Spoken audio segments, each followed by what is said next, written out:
بسم اللہ الرحمن الرحیم۔ معزز ناظرین گرامی، السلام علیکم ورحمۃ اللہ وبرکاتہ۔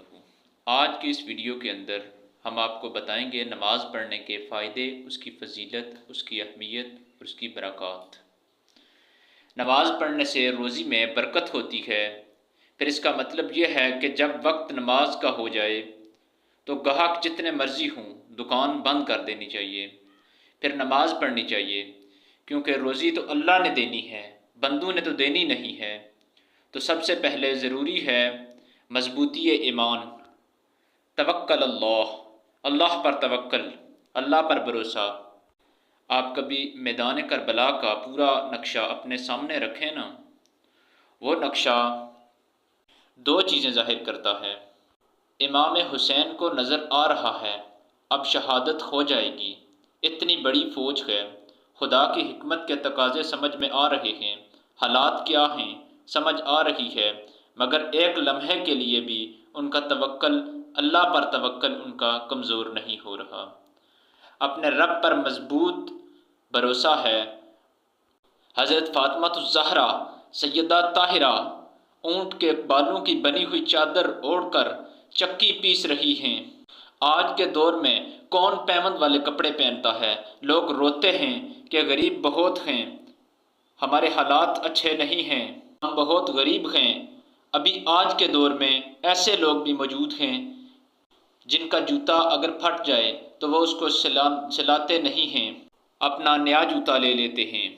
حضرت سیدہ پاک اونٹ کے بالوں کی بنی ہوئی چادر اوڑھ کر چکی پیس رہی تھیں۔ رسول اللہ صلی اللہ علیہ وسلم نے دیکھا، آنکھوں میں آنسو ضرور آئے، پر محبوب کریم صلی اللہ علیہ وسلم نے فرمایا، یا فاطمہ، آپ صلی اللہ علیہ وسلم نے فرمایا، فاطمہ دنیا کی تھوڑی سی سختی برداشت کرو، قیامت کی ساری عزتیں اللہ آپ کو ہی عطا فرمائے گا۔ تو توکل کی مضبوطی، اللہ کی ذات پر بھروسہ، اپنے رب کریم کے ساتھ امیدوں کو وابستہ کرنا، اس سے مضبوطی آئے گی۔ اور دوسرا فرمایا، وَعَامِلُ الصَّالِحَاتِ، بہترین عمل کیا جائے، زندگی میں نیک اعمال کیے جائیں، وقت ضائع نہ کیا جائے، ہر وقت کوئی نہ کوئی کام بندہ کرتا رہے۔ یہاں بہت سارے لوگ ہیں جن کو لوگ نیک کہنا شروع کر دیتے ہیں، وہ یہ سمجھ لیتے ہیں کہ شاید ہم سچی مچی نیک ہو گئے ہیں۔ لوگ جو کہتے ہیں حضرت صاحب، قبلہ صاحب، میں یہ طالب علموں کو، دوستوں کو، بلکہ اپنے آپ کو بھی کتنی دفعہ کہتا رہتا ہوں کہ یہ لوگ جو کہتے ہیں حضرت صاحب، یہ تو رات کو اپنے آپ سے پوچھو، اپنے رب کریم سے پوچھو، کبھی موقع ملے تو اپنے گریبان میں جھانک کر غور کر کے تیری کیفیت کیا ہے، تنہائی میں تیرا دل اللہ سے جڑتا ہے کہ نہیں، عبادت میں دل لگتا ہے کہ نہیں، خدا کا خوف دل میں رہتا ہے یا نہیں، غریب کی محبت کا احساس طبیعت میں موجود رہتا ہے۔ ویسے تو لوگ کہتے ہیں کہ حاجی صاحب بڑے سخی ہیں، آپ ولی ہیں۔ سخی اور ولی تب ہوتا ہے جب اللہ کی بارگاہ میں مقبول ہو، اعمال صالح ہوں، مطلب نیک اعمال ہوں، وہ بندہ نیک کام کرتا رہے۔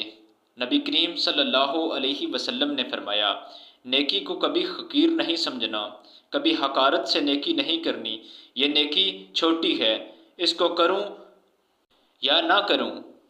آپ نے فرمایا، نیکی کو کبھی حقیر نہ سمجھنا، نیکی کا کام جو بھی ہو اسے کر دینا، اور بائی سے اگر مسکرا کر کے بھی ملو گے تو بھی اللہ تمہیں صدقے کا ثواب عطا فرمائے گا۔ ہم تو اس دین کے ماننے والے ہیں جو کہتا ہے تو گلی سے روڑا اٹھا دے، کانٹا اٹھا دے، کسی کو تکلیف دور کر دے، کسی کا سہارا بن جائے، کسی کے لیے آسانی پیدا کر دے، جو بھی خیر کا کام میسر آئے، پورے دن میں کوئی بھی خیر کا کام کرے، صبح گھر سے نکلیں تو خیر کا کام کریں، کسی کی تکلیف کو دور کریں، کسی کی مشکلات کو آسان کر دیں، کسی کے لیے اچھائی کا سبب بن جائیں۔ وہ ایک صحابی تھے، غالباً تابعی تھے، تو بازار جا رہے تھے اپنے غلام کے ساتھ، تو سارا بازار گھوم کر واپس آ گئے۔ خادم نے کہا، جناب نہ ہی آپ نے کوئی خریدا، نہ ہی آپ نے کوئی چیز بیچی، تو آپ سارا بازار گھوم کر واپس آ گئے۔ فرمانے لگے، تیرا خیال ہے میں نے کچھ نہیں خریدا، میں نے کچھ نہیں کیا؟ غلام کہنے لگا جناب کیا کیا؟ فرمانے لگے تم نے دیکھا نہیں؟ جو بندہ بھی گزرا اس کو میں نے کہا السلام علیکم ورحمۃ اللہ وبرکاتہ، تو کتنی نیکیاں میں نے جمع کر کے آیا ہوں۔ کوئی خیر جو میسر آئے، ہم سمجھتے ہیں کہ کسی کے لیے بلا ہو سکتا ہے، اس کو کریں، کسی کا بھلا کریں، کوئی نیکی کا کام کریں، کسی نیک کام میں حصہ ڈالیں، کوئی مسجد بن رکھی ہو تو اس میں حصہ ڈالیں۔ لوگ کہتے ہیں کہ کروڑ روپیہ ہوگا تو میں مسجد بنواؤں گا، پھر اجر و ثواب ملے گا، لیکن نہیں، چھوٹا حصہ ڈال دیں، اللہ تعالیٰ اس کا بھی اجر و ثواب اتنا ہی دیتا ہے۔ یہ جو چھوٹے چھوٹے کام ہوتے ہیں ان کی تو زیادہ حاجت ہوتی ہے۔ جب ہم ایک سڑک سے گزرتے ہیں، راستے میں گڈھا آ جاتا ہے، گاڑی میں بیٹھ کر تبصرہ ضرور کرتے ہیں اے روڈ بنائی کن نے، اس کے اوپر ہزاروں باتیں کرتے ہیں۔ ہمیں چاہیے کہ گاڑی سے اتریں، اس گڈھے کو بھر دیں، 5 منٹ کا کام ہے، کسی کے لیے بھلائی ہو جائے گی، یہاں آسانی کر دیں۔ حضور سید عالم صلی اللہ علیہ وسلم نے فرمایا، امام رازی نے حدیث لکھی ہے، قیامت کے دن ایک بندے کو اللہ معاف کرے گا، وہ بندہ عرض کرے گا یا اللہ میں تیرا بڑا گناہ گار بندہ تھا، جس وجہ سے میں تجھ سے سوال پوچھ رہا ہوں۔ یا اللہ میں تو بہت گناہ گار تھا، کس وجہ سے مجھے معافی ملی؟ فرمایا رات کو تو گزر رہا تھا، تیرے پیر سے روڑا ٹکرایا، تو نے اٹھایا، ادھر ادھر دیکھا، کوئی اللہ کے بندے کو تکلیف نہ ہو۔ وہ بندہ کہے گا او ہو مولا، زمانہ بیت گیا، کوئی اتنی بڑی بات بھی نہیں تھی۔ تو رب کریم نے فرمایا تو رات کے اندھیروں میں میرے بندوں کا خیال رکھتا تھا، میں تیرا خیال کیوں نہ کروں؟ کوئی کام نہیں ہمارے ہاں تو لوگ کوئی عمل کوئی کام نہیں کرتے، بالکل کوئی کام نہیں کرتے، نہ بڑے نہ چھوٹے، نہ سمجھدار نہ ان پڑھ، نشستن گفتن برہاستن، بیٹھو رج کے گپیں مارو، گلے کرو شکوے کرو، ارے بھائی کوئی اچھا کام کرو، اللہ کی ذات کے لیے کام کرو، اپنی ذات کے لیے کام کرو، کسی کے لیے آسانی پیدا کرو۔ وَعَامِلُ الصَّالِحَاتِ، نیکیاں جمع کریں، خزانہ بنائیں، اپنی ڈیوٹیاں اپنی ذمہ داریاں پوری کریں، ہر وقت کام کریں، ہر وقت ذمہ داری، ہر وقت ڈیوٹی دیکھیں۔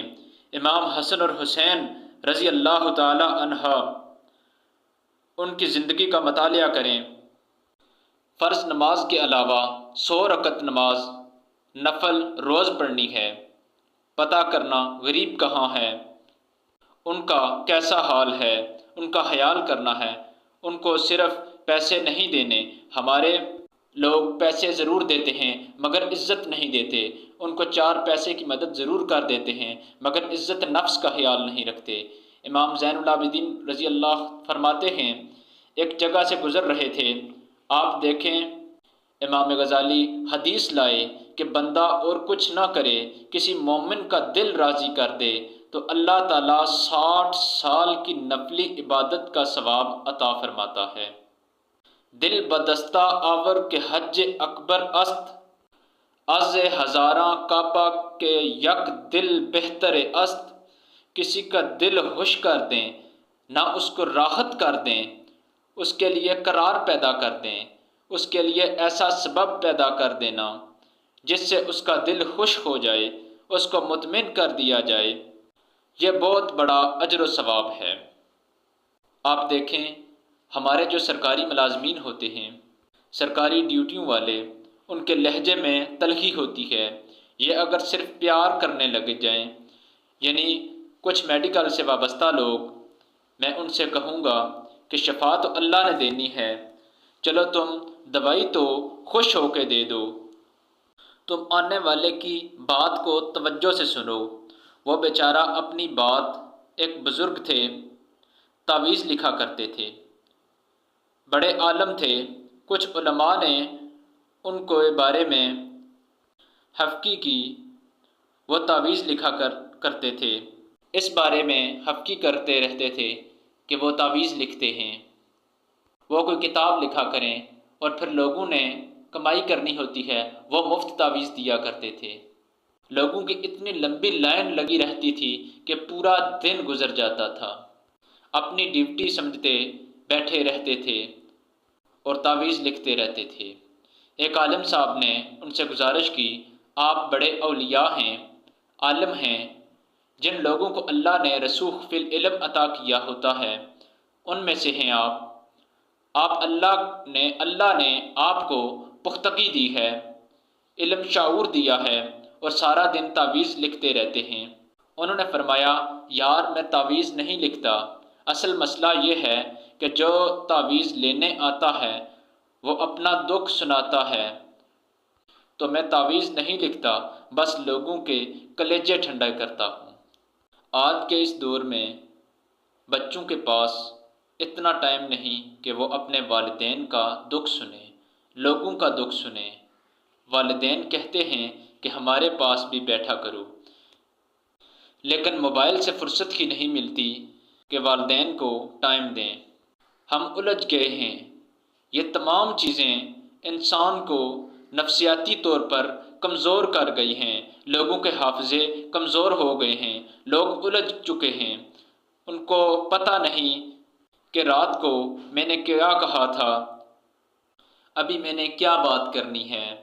اسی لیے ضروری ہے کہ دین سے وابستہ رہیں، اچھے کام کریں، لوگوں کی مدد کریں، غمگین لوگوں کے پاس بیٹھیں، ان کے دکھ سنیں، ان کی تکلیفیں سنیں، اگر آپ کے بس میں ہے ان کی مدد کریں، اپنے لہجوں میں نرمی پیدا کریں، اپنے بھائی سے، اپنے مسلمان بھائی سے ہنس کر بات کریں، خوش مزاجی سے بات کریں، اللہ تعالیٰ آپ کو اجر عظیم عطا فرمائے گا، صدقے کا اجر عطا فرمائے گا۔ ایک جگہ رسول اللہ صلی اللہ علیہ وسلم کی حدیث مبارکہ ہے، نماز میری آنکھوں کی ٹھنڈک ہے۔ کیا ہم نماز سے رسول اللہ صلی اللہ علیہ وسلم کی آنکھوں کو ٹھنڈک پہنچا رہے ہیں؟ کیا ہم خشوع اور خضوع کے ساتھ نماز پڑھ رہے ہیں؟ کیا ہم حلال اور حرام میں فرق کرتے ہیں؟ لہٰذا ہمیں چاہیے کہ ہر چھوٹے سے چھوٹا نیکی کا کام کریں، کسی کام کو حقیر نہ سمجھیں، اپنے مسلمان بھائی کی مدد کریں، وعاملوا الصالحات نیکیاں جمع کریں، اپنی گفتگو میں شائستگی لائیں اور اپنی زندگی کو سنواریں۔ میری آج کی گفتگو سے اگر کسی کی دل آزاری ہوئی ہو تو میں معذرت چاہتا ہوں، لہٰذا ان تمام کاموں کو سنواریں۔ ہمارا یہ مقصد ہے کہ آپ کو دین اسلام کے اصولوں سے